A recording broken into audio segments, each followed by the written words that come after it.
Si on considère que nous voulons révéler quelque chose de profond, on veut révéler le cœur et notre âme, les qualités de notre âme dans la manifestation, la transformation du je est indispensable. Par contre, la transformation du je n'est pas indispensable pour réaliser notre nature véritable. Et c'est pour cela qu'on trouve des maîtres qui ne s'intéressent absolument pas au développement personnel et qui n'ont aucune envie ou qui n'ont eu aucune envie, après même libération intérieure de cet espace impersonnel, de tenter de transformer le je, qui pour eux était un simple phénomène, une simple contraction de l'individu illusoire dans la manifestation. Et c'est en ça qu'on voit certaines différences au niveau des traditions. Dans une vision intégrale, il y a une vision et une action de transformation. C'est pour ça que pour moi, tous les aspects de l'être sont importants, aussi bien au niveau de la forme qu'au niveau du non-forme. Dans ma vision, la présence, le divin, veut manifester sa réalité et sa volonté, son intention et son amour dans la création.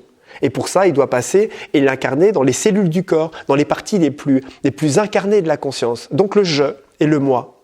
Mais le je doit juste être l'outil, mais pour qu'il soit l'outil qui laisse passer ça, il va falloir qu'il fasse un travail. Autrement, il n'est pas capable de pouvoir le laisser passer. Mais le travail qu'il va faire, il est limité. Parce qu'il ne peut pas faire tout le travail. Qu'il y ait une réalisation qui soit plus profonde pour que le je revienne à sa place. Et ce n'est pas le je qui peut le faire, ça. C'est pour ça que je vous le répète que le je, il a ses limites.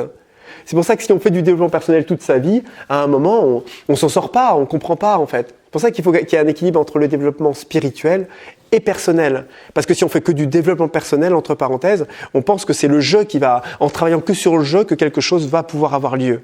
Alors qu'on se rend bien compte que, il faut qu'il y ait quelque chose de plus profond dans l'être pour regarder le je pour ce qu'il est. Et en même temps, d'autres personnes vont dire il faut faire que du développement spirituel alors.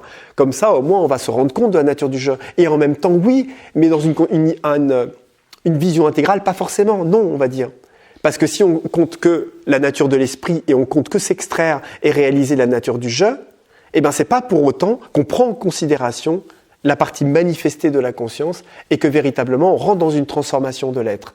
Donc tout ça, c'est vraiment un équilibre. Et cet équilibre, il n'est pas simple. Il n'est pas simple parce qu'il est une contradiction en lui-même.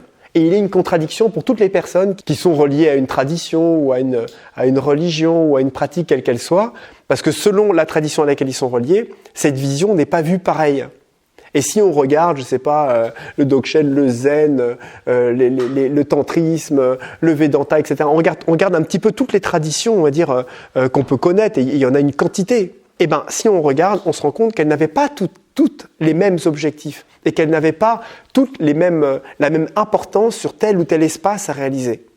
Donc de ce fait, quand on se relie à quelque chose, à une tradition, on est toujours relié à une lignée, à une lumière qui nous amène à réaliser un espace, parfois plus qu'un autre. Ça ne veut pas dire qu'il ne va pas être réalisé, c'est simplement qu'on est poussé à réaliser, à être amené vers plus un endroit qu'un autre. Et il y en a qui nous amènent véritablement dans le cœur, d'autres qui nous amènent vraiment dans une paix profonde de l'être central, d'autres qui nous amènent à être très actifs et de transformer le je, d'autres dans une conscience plus intégrale, et ainsi de suite. Tous avec des pratiques, on va dire, vraiment différentes, des pratiques méditatives et des approches et des postures spirituelles différentes. Vous voyez ? Donc rien n'est à exclure, mais on se rend compte que, malgré tout, quand on étudie les choses, on se rend compte que la spiritualité telle qu'on la connaît, elle n'est pas encore finie. Elle n'est pas encore tout à fait finie. Tout ça, il va y avoir un jour une unification de tout ça vers quelque chose de différent et que dans 100 ans ou dans 200 ans, on regardera un petit peu toutes nos pratiques spirituelles telles qu'on les connaissait et les paroles de certains maîtres en se disant c'était un ancien monde à l'époque parce qu'ils ne voyaient que ça.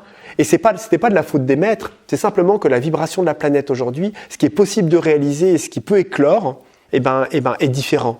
Et qu'on peut avancer plus vite, plus profondément, et on peut unir justement toute cette connaissance.